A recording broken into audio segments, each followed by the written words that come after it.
Hello, everyone, and welcome to REDDOG.TV. This is Sting Red Dog here.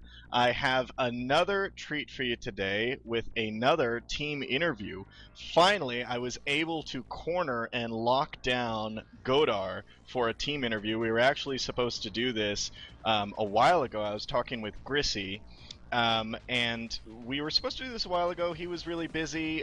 Finally found some time to come here and then ends up leaving his team high and dry. So we have two other members of Godar to help him out and be here with us. So I wanted to welcome two members of Godar. The first one being Big Rusty Red. How are you doing, man? Hey, I'm good. Good, welcome. And the other one, and apologies already for maybe screwing up your name, and if anyone has seen any of my prior casts, maybe you'll understand. But Mendasp, how are you? Hey, you said it right. Did I say awesome. it right? Okay, yes, good. awesome. We're starting really good. Good, this is starting off well. All right, good. Very little edits, hopefully. So I wanted to welcome both of you here and taking the time out of your day to chat with us here just about Natural Selection 2, about your team, about some of the things that you guys have done in competitive play. I also have some clips later on for you that we can look at and discuss and analyze. Before we start that, I wanted to know, how long has each of you played Natural Selection 2? So let's start with Big Rusty Red. How long have you played Natural Selection? Since NS1, or did you start in NS2? So I knew about Natural Selection since NS1, probably since it came out. It was really popular in Iceland, and me and Grissy used to play it a lot together. We used to play it a lot on LAN parties. I wasn't really much into the competitive as much as Grissy. And then we kind of stopped playing for a few years when we knew Natural Selection 2 was coming out, and then pretty much just got back into it when NS2 was released. So I started playing NS1. I actually started following NS1 like 6 months before it came out, because there was a mapping kit out, game concept, really good. So I started mapping for it. Basically it came out, I started playing, and I started playing NS1 with some of the people who I'm playing NS2 now, like Highball. I played with him in NS1, but I left competitive NS1 really early, and so I could map. So I basically focused on the mapping for NS1, and in NS2 I did the opposite. I've been playing more competitive than mapping. Yeah, so both of you having, a really long history with Natural Selection, so your understanding of this game, would you say, is just immense? Yeah, it's pretty good. I mean, I didn't really play it I can't say I was really good at it in NS1. It was more just a fun thing to play around with friends in.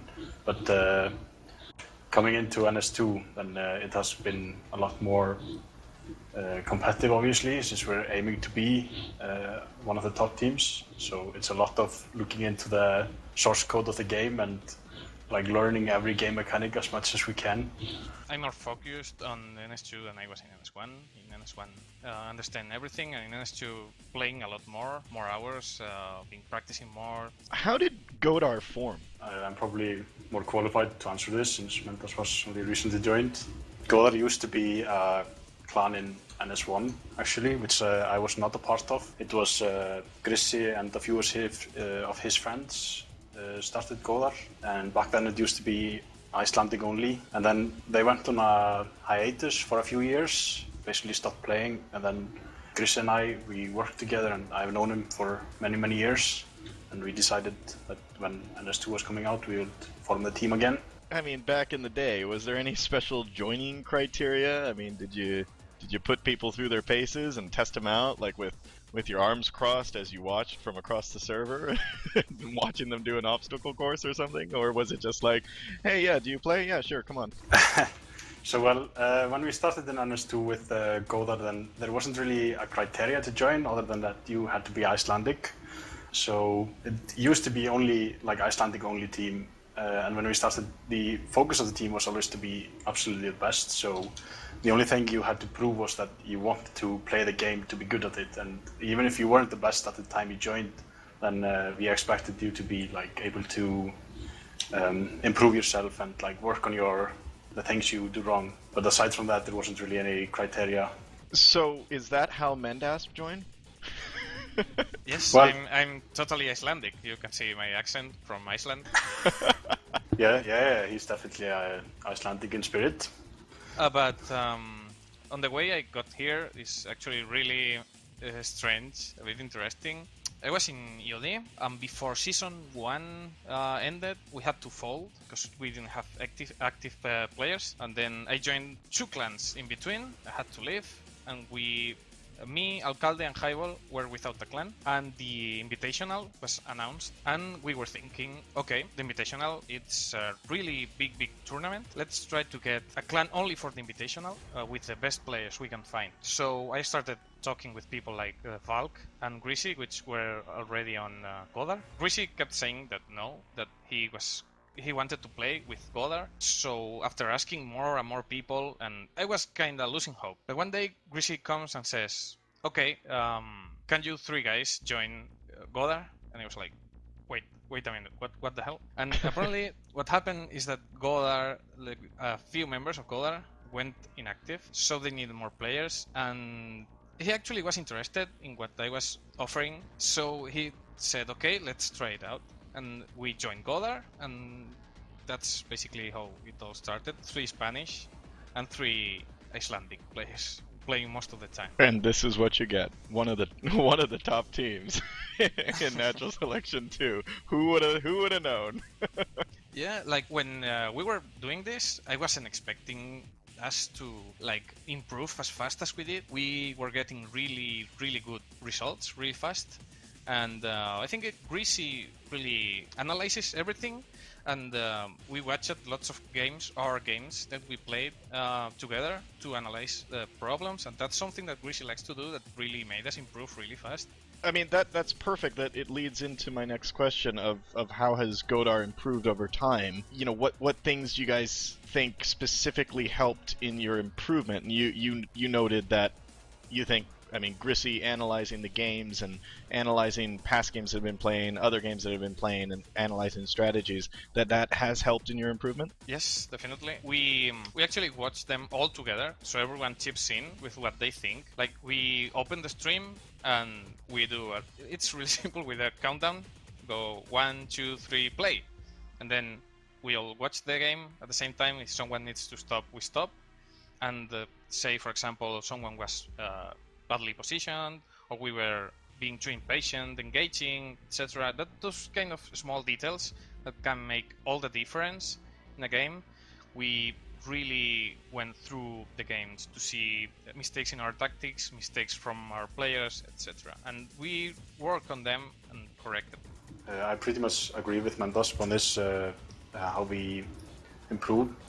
The thing is, the old team, well, it's pretty much, when we were all Icelandic, we call it the old team, the old Godar, and then it's the new team now. But what we used to do in the old team is that we had so many members. We had like 16 Icelandic guys, and yet we were having a lot of problems having 6 on at a time to play a match.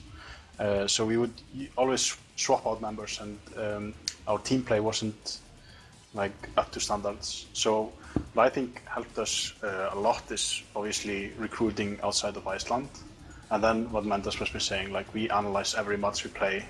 I am just picturing that when you got just 6 guys getting together in a dark room and all popping some popcorn, cracking some beers, and watching a match. That's exactly what happens. It's even better because Highball has a really slow connection, so it was like, wait, guys, it stopped for me. It stopped. Wait. All the time. Like, we took so long to watch some games. So everyone has to pause and wait for it? Yes. Like, wait, what minute are you guys in? Yeah. You know, moving on into your match history, I think, Mendas, you touched on this a bit in one of your answers of how Godar, from where Godar was to where you guys are now. I mean, let's just look at a little bit of your match history. So, NSL Season 1, you guys were in EU Division 2. Yeah, you had 3 wins, 1 loss, and 1 draw. Your one loss was against Thirsty, who I'm actually not familiar of as a team because they're not around anymore, at least not under that name. And you lost in the quarterfinals against B Baguette My Friend, who I do know of. They're a very, very aggressive French team. Big Rusty Red, were you in that match? Yeah. So in season 1, I was commanding for the team, and I remember we practiced a lot against B Baguette My Friend and Thirsty as well. Sadly, Thirsty fell to the Dota Devil. Right. Is that where they went? That's at least what we heard from them, the members that used to work for us a few times. All right, and moving into the Custom Map Cup, you guys were in Group B. Again, you had some kind of top teams. Maybe they weren't top back in the day. I mean, Precaching, they're a pretty good team, even to this day.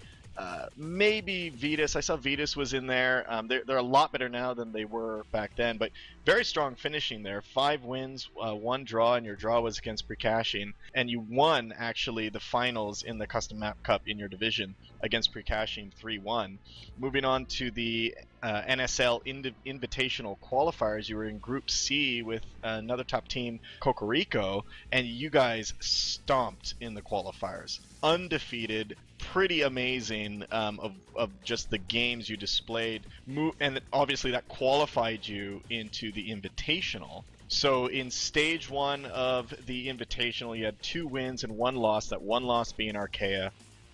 In stage 2, you had 2 wins, 1 loss, and the other loss being Nexel, who obviously we all know met in Cologne, Archaea and Nexel later. And in the semifinals, you were pitched against Archaea. So many people say that it should have been you guys in Cologne. I mean, that was kind of like the rumors and the, kind of back talk that was going on when, it all fell through. What's your response to that? The first thing we played all together as a new clan was the Custom Map Cup. Then after that we played the Invitational. And we had a very, very, very strong alien play in the build 239. I remember perfectly. I will never forget the build number. Because one thing happened before the Invitational. There was a patch that came out that changed the sculpt movement. That came out on a Thursday night for us in Europe.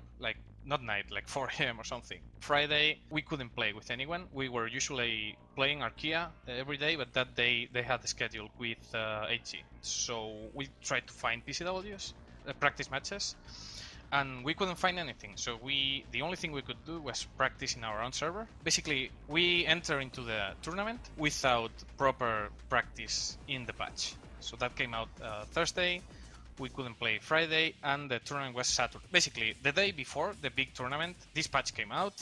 We couldn't practice, and we came into the game with less confidence in our alien play. Because even though we were beating, basically we won against everyone except Archaea and Nexil, which were the top teams. I have a feeling that if that patch didn't come out, we could have done much better. I don't know if we had actually gone to Cologne. We lost confidence in our alien play because that change happened. We weren't used to it. It was actually we came to the conclusion that it was a confidence problem because engagements weren't going the way they usually went in the patch before. I'll maybe add to that is before the Invitationals we had only played together as a full team for maybe, what was it, like month or half a month? No, less than 1 month. It was 2 weeks. Yeah, so we had been a team, we had been practicing as a team, so getting our team play up and learning each other's personalities for the matches for 2 weeks before the Invitationals. Whereas now we've been playing for I don't know how long, 2 months. This was February, I think, so 2 months, 3 months. Yeah. So we've gone so far, so that's why I don't necessarily say we should have been in Cologne after only playing together for 2 weeks. We definitely weren't at the point we are at now then. The patch obviously wasn't very helpful because it crushed our team spirit. After the 2 weeks, then the invitations were in the patch, and then there was a month before the actual finals were, and then a lot of people were saying oh, Godar so good. So it was a bit skewed in the timeline. About people saying that we should have been in Cologne, we didn't deserve to go to Cologne back then. But obviously, people were hearing about us because we played the third decider match in the Invitational and the NSL match against Arkia, which we ended 2-2, draw. So people saw us beating Arkia, which is something they feel is a big achievement. So they started hearing about us, and they were thinking, okay, if these guys can beat Arkia, they should have gone to Cologne. But we didn't deserve to go to Cologne back then. We had to work after that, not disappointment, but after that loss, we had to work up to this point so we could get as good as we are now. Very admirable answer. Now, would you say if you took present time Godar team and threw them right back into that invitational, how sure of you would you think you would go to Cologne? This is a question that if I get too cocky, people are going to hate me for this, but I'm pretty confident that we'd get to the final. In the final, I'm not sure how it would end up, because I'm pretty sure Nexil was very nervous in the final because we were playing them a lot before that final, and they didn't play in the final like they used to. Okay, so moving on to NSL Season 2, you guys are doing an amazing job right now. You're in EU Division 1 Group A, coming from a very long road, from fighting all these different teams to having a different roster to working with your new roster and practicing together to get such a good core team, going through the invitationals, going through all these different patches that change stuff about the game and mastering that new gameplay. You're currently sitting at 5 wins, 0 losses, and 1 draw, with Week 7 match against Duplex still pending. And you're 1 point over Archaea right now. You guys are having a phenomenal Season 2 in the NSL. Can you tell us specifically what goes on in a typical Godar practice? So how important is discussing map strategies with your team, etc.? Like, discussing map strategies is obviously incredibly important, and I would say most of our practice comes from playing the other high-level teams, but we also practice a lot, like specific engagements. So we'll take a room in Tram, for example, and go into it over and over again with Marines, with aliens at specific ambush positions. And then we'll practice in combat mode to practice positioning and accuracy. If we go more into map strategies, then we found an awesome website. It's called jollycooperation.com, where you can look at the NS2 maps and set pointers on them as to positions, which we use.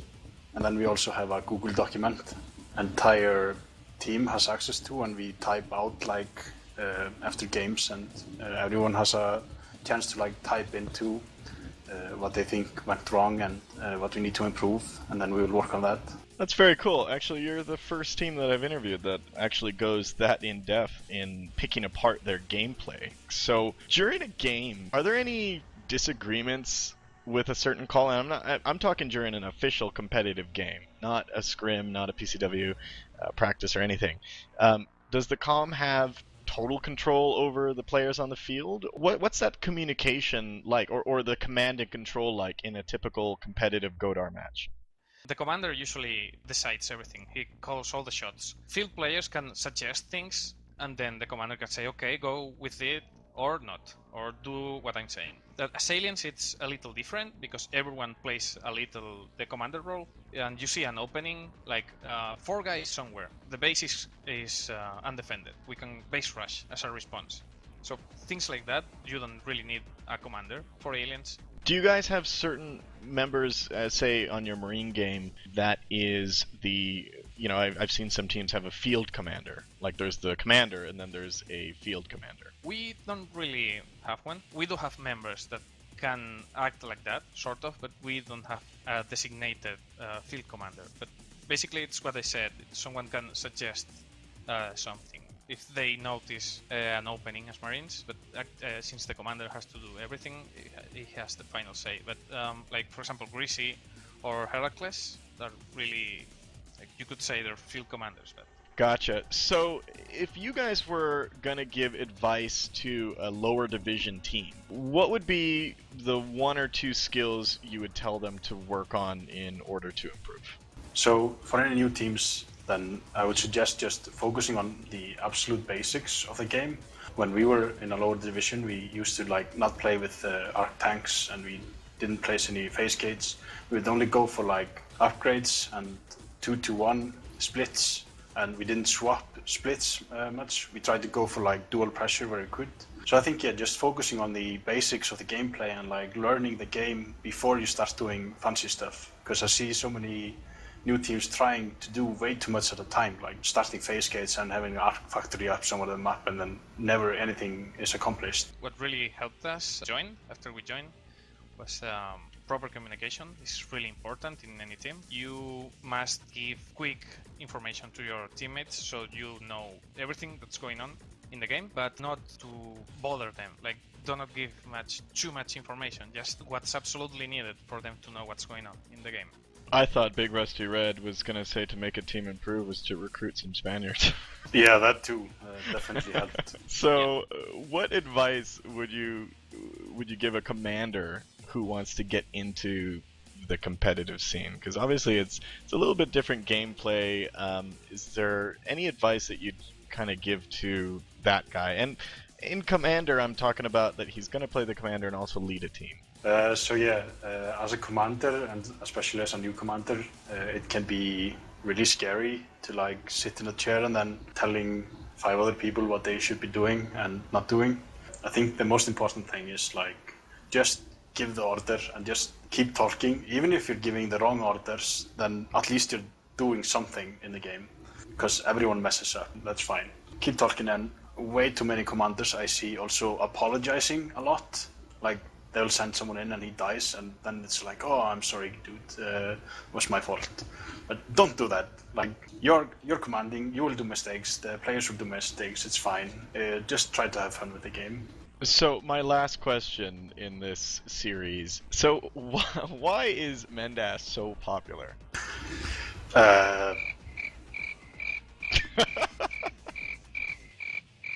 I think Mentos really wanted to answer this question, actually. That's why I did it.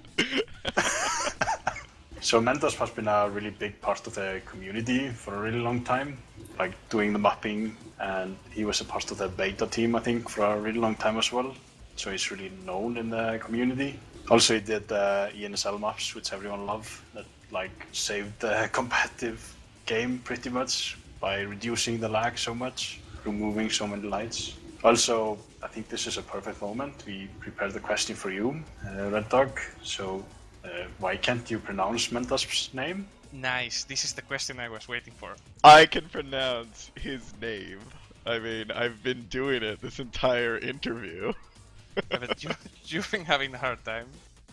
You know, the reason why, and this is actually the truthful answer. When I first casted you guys, I made the casting noob mistake of not looking at my lineup of both teams, like the names of the lineups, before the match starts. And basically, the match started, and there's names flying all over my screen. And I think the first time I saw Mendaf's name... Almost. He was flying across my screen as a skull. And I quickly just looked at it and was calling out the play. And obviously it came out Mensap. But don't worry. You don't have to worry, because you have no idea how many people get my name wrong. And you have over no the idea years, how much flame yes, I got know, for mispronouncing your name. The thing is, people are calling me the way you call me now. So I'm sorry. But yeah, no, it's okay. But yeah, people have trouble with my name, and it's not that hard. But I don't know. Well, that's why. And in my head, it already, you know, my brain already made that association, right? With glancing over at the letters of your name, and then it was actually someone in the stream chat that was like, it's, you know, was basically spelling it out for me. But anyways, I've been working on it. So this question really needs to go back to you. Why are you so popular? Well, I have contributed quite a bit, because I've been like maintaining Summit. I did a few changes to the map a long time ago, and now it's very simple maintaining, like stack points. I've done the spawns mod for the NSL, lights mod for the casters, so they get their pretty lights for the NSL maps, which look really ugly, but they perform really well. Quite a lot in this community. Like the other day, someone told me about this, and I didn't really realize all I had done. Like, I do it because, I don't know, it's helpful for everyone, so I'm kind of giving back to the community. I really That's like awesome. Well, I mean, the community is so lucky to have, you know, someone like, you know, that pays attention to the masses, wants to make the changes, and wants to, you know, improve upon the gameplay in the game. And I just think it's awesome that you're doing it, and just everybody else in the community that's doing it to, you know, improve the game in any which way that they can. I just think that's awesome. So thanks, guys, for being here. This is the end of part 1 of REDDOG.TV's interview with Godar. We'll be back with part 2 in just a bit.